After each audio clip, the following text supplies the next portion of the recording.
আসসালামু আলাইকুম এভরিওয়ান, রান্নার ক্যানভাসে নতুন আরো একটি রেসিপিতে সবাইকে ওয়েলকাম করছি। বাহিরে যে পরিমাণে গরম, আর এই গরমে মন প্রাণ কলিজা ঠান্ডা করার জন্য একটা রেসিপি নিয়ে হাজির হয়েছি।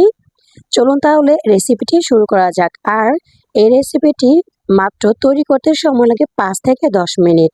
এটা খাওয়ার পর কিন্তু মন প্রাণ কলিজা দুটাই ঠান্ডা হয়ে যাবে। আর এখন যেহেতু তরমুজের সিজন, আর এই সিজনাল ফল দিয়ে কিন্তু যে কোনো ধরনের পুডিং আপনারা তৈরি করে নিতে পারবেন।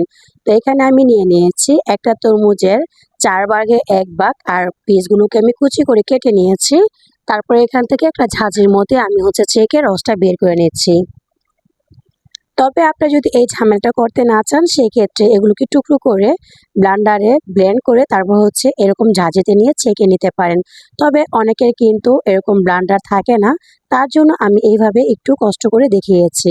তো এখানে আমি তরমুজের রসটা নিয়ে নিয়েছি, আর রসটা এখানে মেপে নিয়েছি 3 কাপ পরিমাণ হয়েছে। এই জন্য আমি 3 টেবিল চামচ পরিমাণ চিনি দিয়ে দিচ্ছি। তরমুজটা একটু মিষ্টি কম ছিল, এই জন্য চিনিটা একটু বেশি দিয়েছি। তবে আপনারা চাইলে পরিমাণ বুঝে কমিয়ে বা বাড়িয়ে চিনিটা দিতে পারেন। তো এখন আমরা এখানে দিয়ে দিয়েছি আগার আগার পাউডার 2.5 টেবিল চামচ। এখন দিয়ে আমি এই মিশ্রণটাকে ভালোভাবে উইক্সের সাহায্যে মিশিয়ে নিচ্ছি। এখন এই মিশ্রণটাকে জাল করতে দিব। আমি একটা কড়াই বসায় দিয়েছি, আর কড়াইটার মধ্যে এখন আমি এই মিশ্রণটাকে ভালোভাবে মিশিয়ে জাল করে নিব। তো এই তো অনবরত কিন্তু এই মিশ্রণটাকে নাড়াচাড়া দিতে হবে, তা না হলে কিন্তু জমাট বেঁধে যেতে পারে। এইভাবে করে আমি প্রায় 5 মিনিটের মতো এই মিশ্রণটাকে জাল করে নিয়েছি। এখন আমি এই মিশ্রণটা যেখানে সেট করব ওই পাত্র নিয়ে নিয়েছি। তো এখানে আমি একটা কেক মোল্ড নিয়ে নিয়েছি। আপনাদের বাসায় যে কোনো মোল্ড বা বক্স থাকে সেটাতে কিন্তু সেট করে নিতে পারেন। তো এখন আমি আবারও চালিতে সেঁকে নিয়েছি। এতে করে কিন্তু এই তরমুজের পুডিংটা অনেক স্মুথ হবে, কোনো প্রকার লাম্পস থাকবে না।